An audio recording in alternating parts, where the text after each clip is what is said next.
Fala galera, beleza? Eu sou o Rudney e você está no Bora Mundo e nós vamos a mais um vídeo. Vamos continuar falando sobre psicologia social do livro do Rodrigues, que é este belo livreto aqui, certo? É um livro digno, o link dele está na descrição. Tá curtindo psicologia social? Você precisa ter esse livro aqui, beleza? Bom, hoje a gente vai continuar falando sobre as heurísticas. Se você não sabe o que é isso, heurísticas, quando acabar esse vídeo aqui, eu vou deixar a playlist para você no quadradinho e você vai ver toda a playlist sobre heurística. Eu te convido a ver desde o começo, tem muita coisa interessante. O que a gente vai ver hoje? Sobre a utilização da heurística, tá certo? É o seguinte, ó, quando recorremos às heurísticas, a gente vai ter a heurística, que é praticamente um mecanismo aí de... como que a gente pode dizer, de atalho, tá certo? Tem mais detalhes no primeiro vídeo sobre heurística, e a gente vai recorrer, vai utilizar essas heurísticas em vários momentos do nosso dia, de várias formas diferentes, certo? E existem várias formas de se usar heurísticas, e aqui o livro vai colocar pra gente 4 pontos importantes de em que momento a gente vai utilizar essas heurísticas, tá certo? Em que momento a gente vai então aí recorrer, né, precisar delas. Bom, vou colocar 4 pontos aqui importantes que o livro coloca pra gente. O primeiro é quando nós nos sentimos sobrecarregados cognitivamente, tá? Como assim? Quando a gente se sente carregado cognitivamente, isso significa que existe um esforço muito grande da gente. Por exemplo, quando você... Vou dar um exemplo bem legal. Está fazendo uma prova muito longa, um Enem da vida, um FUVEST, ou até uma prova escolar mesmo, tá? Na faculdade, aí tem que ler texto grande, responder muitas perguntas, tá? Se você não está preparado, principalmente, o tempo vai passando, você vai respondendo e você vai percebendo que mentalmente você está ficando cansado, você está ficando exausto, você já não está mais conseguindo pensar com aquela eficiência. O que vai acontecer? O teu cérebro vai começar a usar heurísticas em vários momentos. O que é isso? É atalhos. Você vai ver, você vai dar uma lida e não vai entender direito, e o teu cérebro vai estar sem energia, então ele vai falar assim, meu, acho que é essa daqui. Então, por exemplo, quando tem a múltipla escolha alternativa, você vai olhar e olha, aí você começa a não entender direito, o teu cérebro logo vai criar um mecanismo para você responder alguma coisa sem que você precise se preocupar em realmente entender e analisar se aquilo é a resposta correta, se é a alternativa correta. Isso é um tipo de coisa que o cérebro vai fazer, ele vai recorrer à heurística quando o quê? Quando ele está com como diz aqui, né? Com os sentidos sobrecarregados cognitivamente, tá?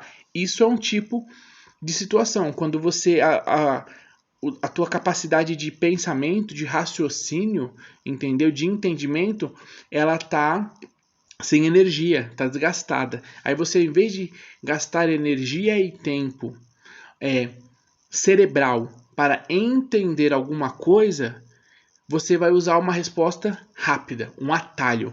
Isso é um dos momentos onde você vai usar a tal da heurística, nesse desgaste, nessa sobrecarga cognitiva, certo? Bom, tem um exemplo aqui que o livro dá pra gente sobre a falsa opinião, né? Isso é bem interessante. Como, por exemplo, usar o falso consenso, né? Quando você não está querendo explicar direito alguma coisa, ou não está querendo entender direito alguma coisa, não está querendo construir uma resposta sobre alguma coisa, você simplesmente concorda, entendeu?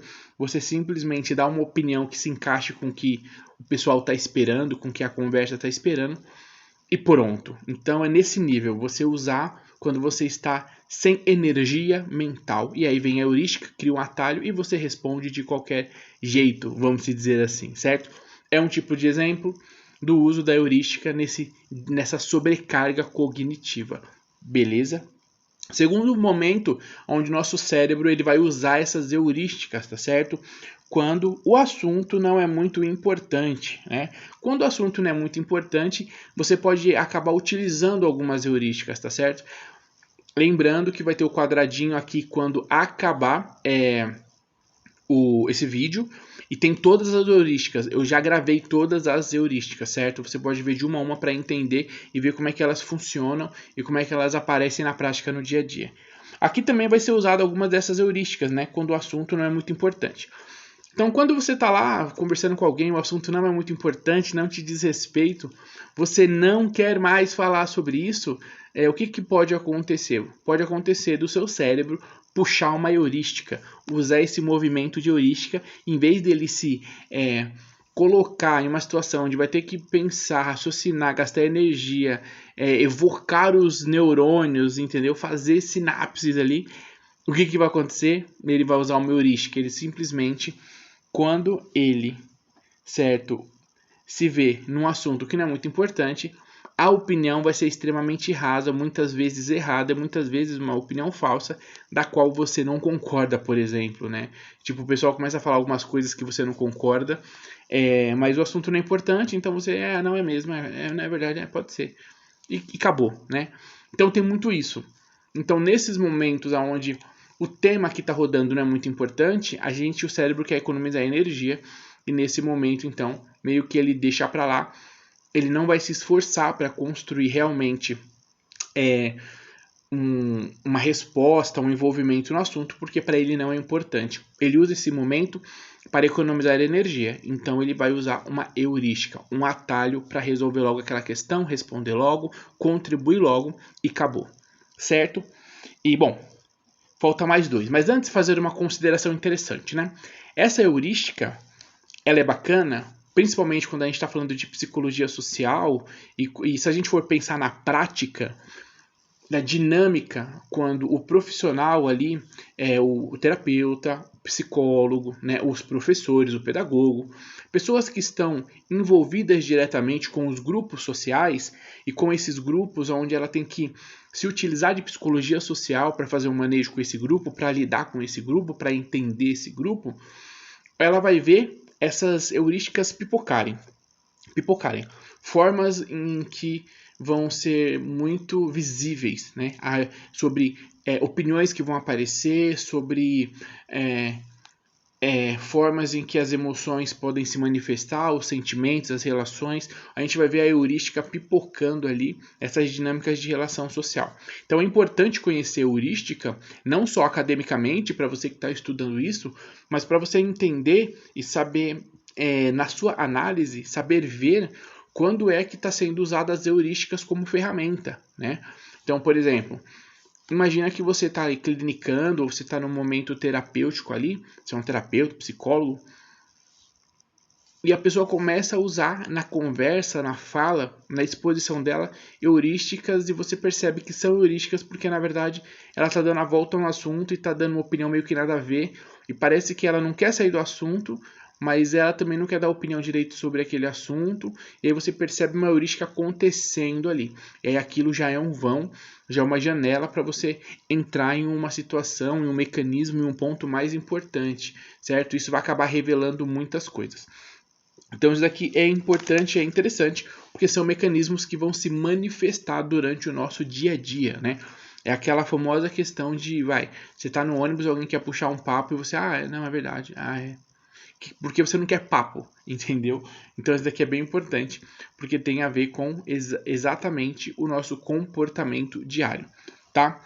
Terceira heurística, tá certo? Estamos sob pressão de tempo para emitir julgamentos.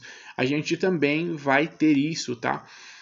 Quando a heurística vai aparecer nesse momento de uma forma geralmente negativa. A gente está no momento de pressão, a gente precisa dar a nossa opinião, então toda essa pressão, toda essa questão que vai rolar de pressão, de tempo, vamos lá, qual a sua opinião? O que você acha? Pode fazer com que o teu cérebro não queira raciocinar de fato e construir de fato uma opinião que é a sua, de uma forma real, de uma forma interessante. Então ele vai construir nesse momento aqui, né, de pressão, de tempo, onde você tem que dar sua opinião logo, né, e você tem tempo para isso, e estão te pressionando, você pode acabar acontecendo, né, de você utilizar a heurística